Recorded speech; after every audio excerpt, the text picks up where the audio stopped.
The hardest part isn't waking up. The hardest part is waking up and pretending you didn't. Because then you live a double life. Your body goes to work, you keep wearing the mask that keeps everyone comfortable. But inside, you've seen something, and you cannot unsee it. Look around, not at your personal life, the world.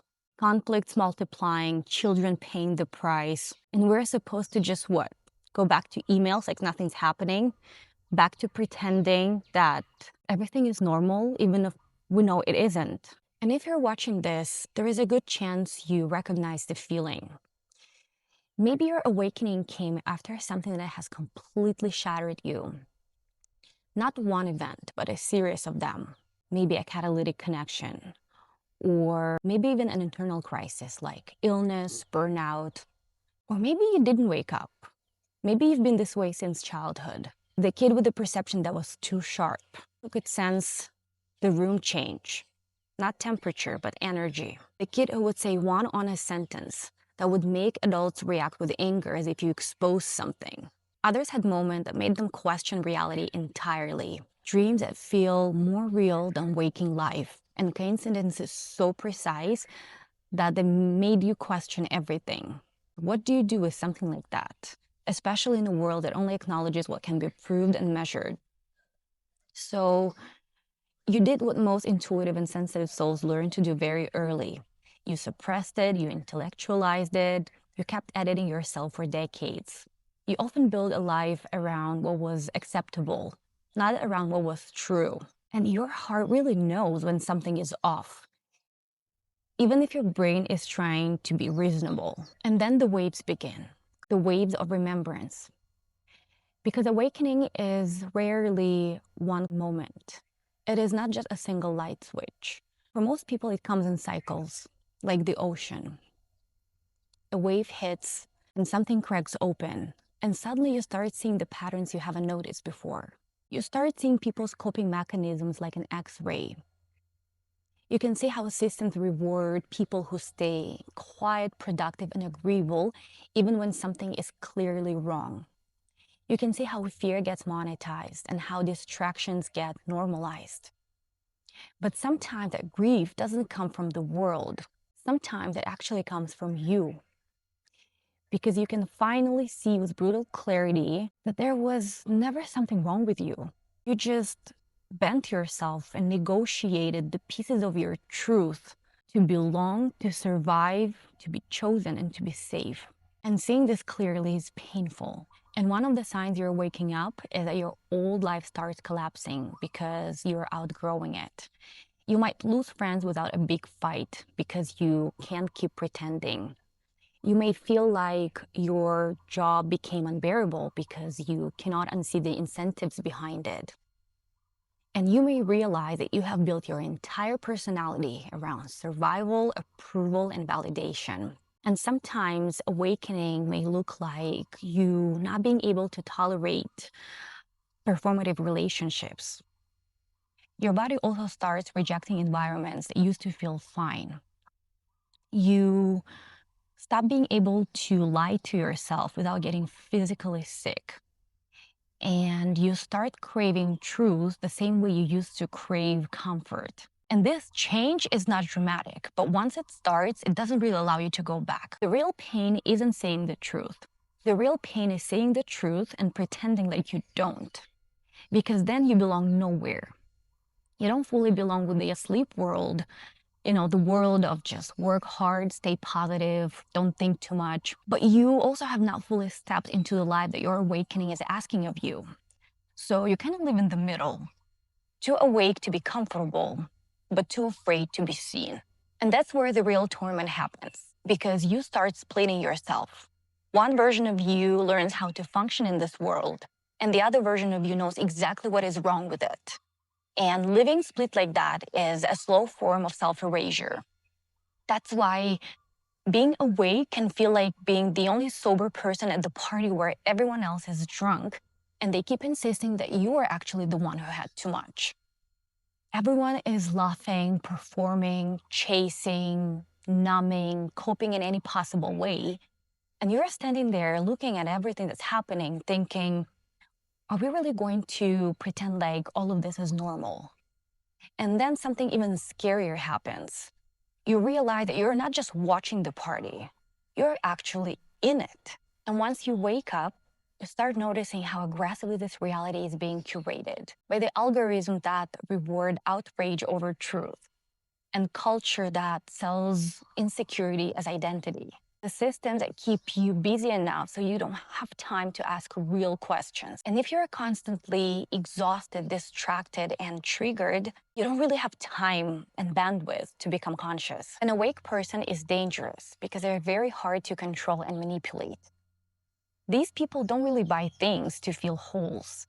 They stop needing strangers to approve their existence. They stop performing love to be finally chosen. And they stop confusing a polished image with a real life. And some people don't really need reality. They just want a story that will allow them to stay comfortable. So life doesn't always attack you directly. It just keeps you distracted. Just scroll, consume, argue about surface level things, stay asleep. Awakening isn't just realizing that you are consciousness having a human experience. That's just the first layer. The deeper realization is that there is a battle happening. You were just not awake to it while you were trying to numb out on a Friday night or trying to disappear into Netflix. And it's not just between countries or ideologies. It's a tension between truth and distortion, integrity and ego. And it's not only out there. What you see out there is an external projection of what's happening inside all of us. An internal conflict between two opposing forces that is happening in every single human being, with each force pulling in the opposite direction. One side pulling towards conscience, love, responsibility, kindness, and the other one is pulling from fear, unhealed trauma, wounded ego, and unconscious reactions, and also the choices that both these forces produce. Psychology might call it regulation versus dysregulation, or conscious versus unconscious. Spirit calls it light versus darkness. Many ancient traditions refer to it as good versus evil. When a person is regulated and when they are connected to conscience, they tend to choose responsibility, truth, and care and kindness. But when the person is dysregulated, traumatized, addicted to power, and numb to empathy, they tend to choose ego, domination, denial, and cruelty. And when enough humans live from that state, you don't just get personal dysfunction. You get the systems that exploit and leaders who sacrifice the innocent. And also violence justified as necessity. So no, this is not just politics. This is consciousness playing out at scale. The world doesn't need more hot takes. It needs more awake humans. So once you see it, the real question appears. Not what do I believe, but what do I do with what I see? Because you can't unknow what you know. Yes, you can pretend. Many people do. We call it being realistic. But sometimes being realistic is just fear with a business card. Pretending won't protect you. It will just postpone your integrity.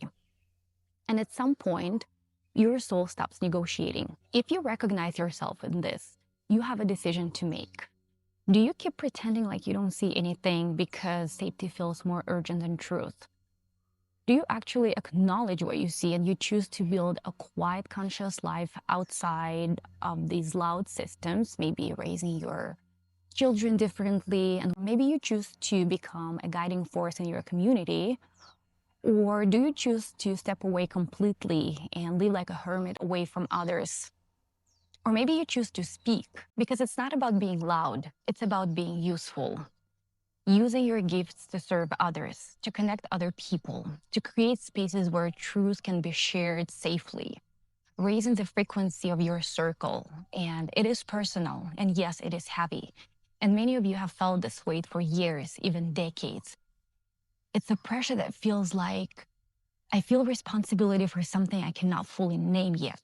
And you couldn't explain it, so you talked yourself out of it. You called it delusion or ego, but it won't go away. So maybe it wasn't fantasy. Choosing to act is not just one heroic act that changes the entire world. It's actually about the small choices you make when nobody sees and no one is clapping for you. The battle between good and evil shows up in these small choices constantly. You know, choosing to give a hand to someone who's asking for help, or walking past saying, "Not my problem," telling the truth gently, or staying silent because you want to keep comfort. Choosing kindness when no one is watching, or choosing coldness because you're tired. That's not small. That's how the world is built, because the change, first of all, takes place locally. It happens in your homes, in your relationships, in your workplace and community. And if every person would bring more light, awareness, and kindness and presence into the circles that they have impact over, that's how the global shift happens. And when you wake up and realize that there are certain things you can no longer unsee, that might feel terrifying. Once you start seeing clearly, you realize that staying quiet is no longer neutral. Because in times like these, hiding is also participation, just on the wrong side. Because your light is missing where it is needed most, for the people around you and those who come after you. It stays locked behind fear. And if you're intuitive, sensitive, and you've always felt different, your sensitivity is not a flaw. It's your compass. It's the reason why you feel what other people numb out. But what if it's also preparation and training? What if the adversity that you went through and thought that disqualified you is actually the very thing that qualified you for that very moment in your life? And you don't have to carry the whole world. You just have to stop abandoning your part in it. Living awake in a world that wants you asleep means that you become out of step with this world. And I'm not talking about rebellion. I talk about awareness and consciousness. When you stop worshiping ego and you stop outsourcing your conscience, when you stop calling comfort peace, and you become in this world but not of it. And if you're here watching this and feeling it, I don't think it's an accident.